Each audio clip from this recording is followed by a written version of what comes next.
Let's begin by reviewing the previous assignment I gave you, which is LP04. So the problem number 1 first.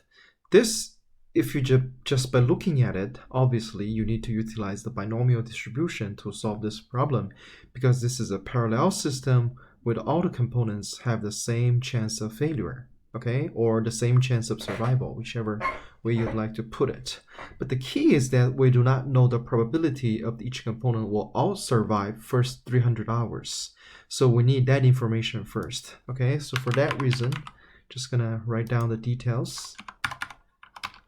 Just for reference, mean time to fail, the amount of time it takes to experience the first failure is 200 hours.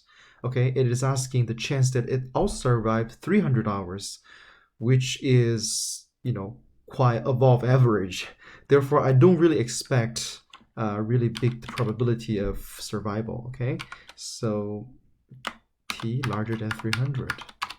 So in this case is exp negative lambda multiply 300, which is 22%, which makes sense, okay? And based on that information, system reliability, okay, it's going to be 1 minus binom dist. The first one is 0 unit functioning properly when there is 5 unit. The chance of functioning is this, and this is not a cumulative. Boom, 71% chance. So from here, the insight is that for a parallel system, even individual component, the probability is not very high, but because you're pulling them together in a series fashion, therefore the overall system reliability improves significantly.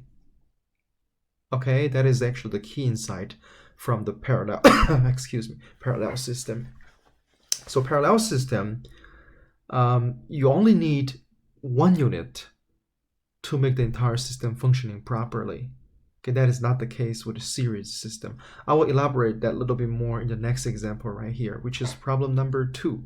So problem number 2, you cannot solve it just in one shot. Okay, the key reason is that this is a mixed system. The key to getting the reliability for a mixed system is that you need to solve innermost system, okay, innermost subsystem that you can solve first. So what do you mean by the innermost subsystem you can solve? Well, obviously C and E cannot be considered at the same time because C is a subsystem of A, B, and C. Okay, however, A and C cannot be solved at the same time because A is linked to a subsystem A, B. Therefore, the most reasonable approach in this case is that you need to consider subsystem A, B first. Okay, but AB is a very simple case of a series system. So I'm just going to note it this way. PAB equal to, okay, oops, I shouldn't put parentheses, but this is the reliability for the PAB component. So for a series system, reliability is defined as the probability that both unit has to function at the same time. Therefore, we're doing multiplication. Okay? And then after AB subsystem is obtained, we can consider A, B, and C. Okay, so for A, B, C subsystem, we already have this first layer, which is PAB, ready, and we need to know what is the probability of none functioning properly. Okay, none functioning properly. The probability of none functioning properly is nothing but, with this is probability that AB is not functioning. We also multiply it with the probability that C is not functioning properly. This is the probability of none functioning correctly, but this is not quite the end. You have to 1 minus this whole thing. Okay, in this way, you are getting a probability of at least 1 is functioning properly at a given time. So this is the reliability for this ABC subsystem. Okay, so if you look at the characteristics of a series system, the overall system reliability cannot be higher than any individual component. However, in parallel system, even you are dealing with a component that has a quite low probability of survival beyond a certain point, the combined probability is still quite high because you just need to make sure one is working properly at any given time. Okay, with this finished, the next move is basically PA, B, C, and D. Okay, so for this is another series system. So you just need to multiply this with this guy. Boom, this is your answer. Okay, again, series system, both need to work at the same time. Okay, and then we're coming back to the parallel system again, A, B, C, D, and E. And again, 1 minus.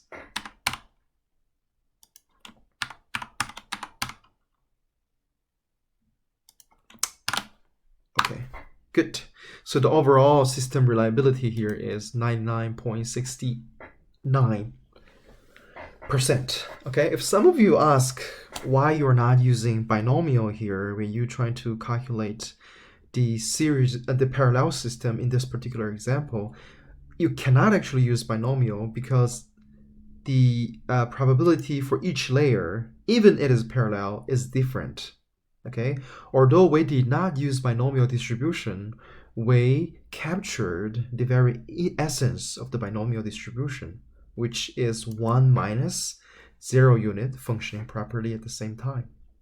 Okay, so that is problem number 2, and problem number 3 is here. So again, this is alternative design determination problem. Obviously, when your component has only 70% chance of surviving certain time, or the reliability is 70%, in order to improve it beyond 70%, you can actually use the series system, okay? Because the series system will only degrade your reliability, okay?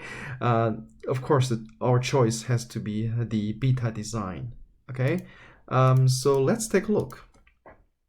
Essentially, what you're asking is, I want to be 99.7% chance reliable, okay?